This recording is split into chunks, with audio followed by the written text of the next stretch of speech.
L'encre de l'âme. Jésus, le grand prêtre éternel. Il y avait beaucoup de prêtres et chaque année, ils devaient offrir des sacrifices. Cette méthode d'offrir des sacrifices n'était efficace que pendant une certaine période de temps. Et elle avait donc ses limites.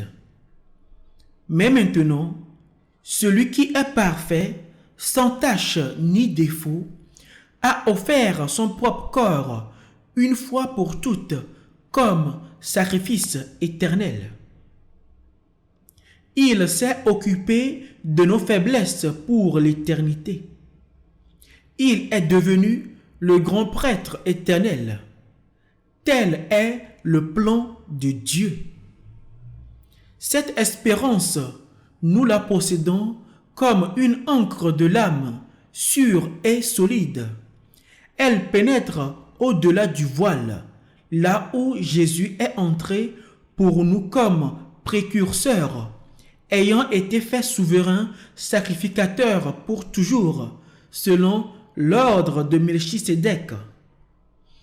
En effet, ce Melchisédek, roi de Salem, sacrificateur du Dieu très haut, qui alla au-devant d'Abraham lorsqu'il revenait de la défaite des rois, qui le bénit et à qui Abraham donna la dîme de tout, qui est d'abord roi de justice, d'après la signification de son nom, ensuite roi de Salem, c'est-à-dire roi de paix, qui est sans père, sans mère, sans généalogie, qui n'a ni commencement de jour, ni fin de vie, mais qui est rendu semblable au Fils de Dieu. Ce Melchisédek demeure sacrificateur à perpétuité. Jésus est né de la Vierge Marie et a souffert sous Ponce Pilate.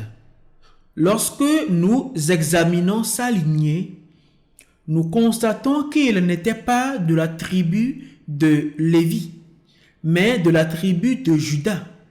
Non seulement il n'y avait jamais eu de grand prêtre de la tribu de Juda, mais selon la loi de Moïse, un homme de cette tribu ne pouvait pas devenir grand prêtre. Pourtant, Jésus, que Dieu a fait naître de la tribu de Juda, est notre grand prêtre. Melchisédek est apparu sans généalogie et est devenu prêtre pour démontrer que Jésus était qualifié pour être assis comme le grand prêtre éternel, même s'il n'est pas né de la tribu de Lévi. Melchisédek était sans généalogie ni descendance, mais Abraham lui donna 1/10 de tout ce qu'il avait reçu, et il fut béni par lui. Tous les Israélites qui allaient naître plus tard en tant que ses descendants faisaient partie du corps d'Abraham à cette époque. Cela inclut bien sûr les tribus de Lévi et de Juda. Ainsi, lorsque Melchisédek a béni Abraham, tous les Israélites n'ont-ils pas également été bénis avec lui? Voici la Vierge sera enceinte. Elle enfantera un fils, et on lui donnera le nom d'Emmanuel, ce qui signifie Dieu avec nous. Comme nous pouvons le voir dans ce verset, Jésus était différent. Il était le Fils de Dieu selon la promesse. Si donc la perfection avait été possible par le sacerdoce lévitique, car c'est sur ce sacerdoce que repose la loi donnée au peuple, quel besoin y avait-il qu'un autre prêtre s'élève selon l'ordre de Melchisédek et qu'il ne soit pas appelé selon l'ordre d'Aaron? Car le sacerdoce étant changé, nécessairement aussi, il y a un changement de loi. En effet, celui de qui ces choses sont dites appartient à une autre tribu dont aucun membre n'a fait le service de l'autel, car il est notoire que notre Seigneur est sorti de Juda, tribu dont Moïse n'a rien dit pour ce qui concerne le sacerdoce.